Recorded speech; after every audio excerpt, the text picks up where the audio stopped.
Perfect karma. 7 a.m. The alarm wailed and Jonah rolled over in his bed trying to escape the noise. Despite dawn breaking a new spring day behind the curtain, it still felt like the middle of the night to Jonah, who was rolled up snug and warm in his duvet, not willing to wake up to realities. In fact, not willing to wake up at all. Today was the day that Jonah was going to get sacked. HR had called him out of the blue and arranged a meeting, and that could only mean one thing. His P45 was already in the post, and he'd be making an appointment at the job centre first thing on Monday morning. Not that Jonah blamed them for firing him. He had it coming since the day he'd signed the contract. It was his own fault for even accepting the job in the first place. From day one, he was so far out of his depth, it was like one of those dreams where the swimming pool turns into the ocean and you realise you're at the mercy of the currents. He'd been thrashing around and treading water ever since. In order to hide his ineptitude, he'd devised plans to do as little work as possible, while always looking busy. He got to work early and left late because he'd discovered that if no one else was around, no one could see you skive. Just by rolling up his sleeves on his tailored shirt, it looked like he meant business. He walked with purpose as if matters were pressing, and he spoke with authority without ever really finishing a sentence or a thought.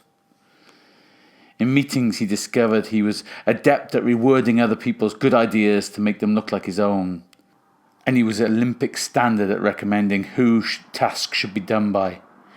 "I think Martin would be perfect for this," he'd say in a way that made Martin look good and took the heat off himself. But it was stressful. Finding ways of doing nothing was becoming a full-time job in itself. And now it looked like his time had run out. It looked like people had realised that hanging his jacket on the back of an empty chair didn't mean he was in a meeting, but meant he was in the loo playing Candy Crush. He'd blagged his way this far, but he could blag no further. Like a Bond villain welcoming Bond into his lair, he'd been expecting this day to arrive. There was sadness and regret mixed with relief.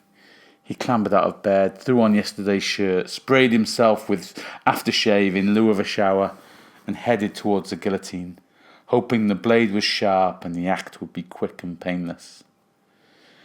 "Mr. Griffiths, why did HR staff always look like TV presenters?" He'd never seen this woman before, but she would not look out of place reading the news on Sky Sports. "You've been with the company 3 years now." Stop stating the bleeding obvious and release the blade, Jonah thought to himself. "And you've always shown a large amount of dedication to the company. This had not gone unnoticed and has been appreciated by everyone." Hang on a minute, Jonah thought. This sounded more like promotion talk. Jesus, what would they do if they promoted him? He was only just staying afloat now, but with extra ballast he would surely be dragged down.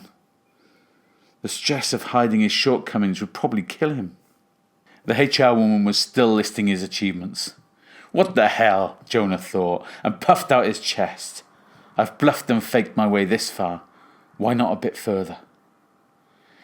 Anyway, the HR woman's tone changed. "Despite all of this, it's still pretty clear that you've not reached your targets again this year. And after last year's warning, it leaves us with no choice but to let you go." The puff went out of Jonah's chest. The woman had completely blindsided him. She'd led him down the garden path.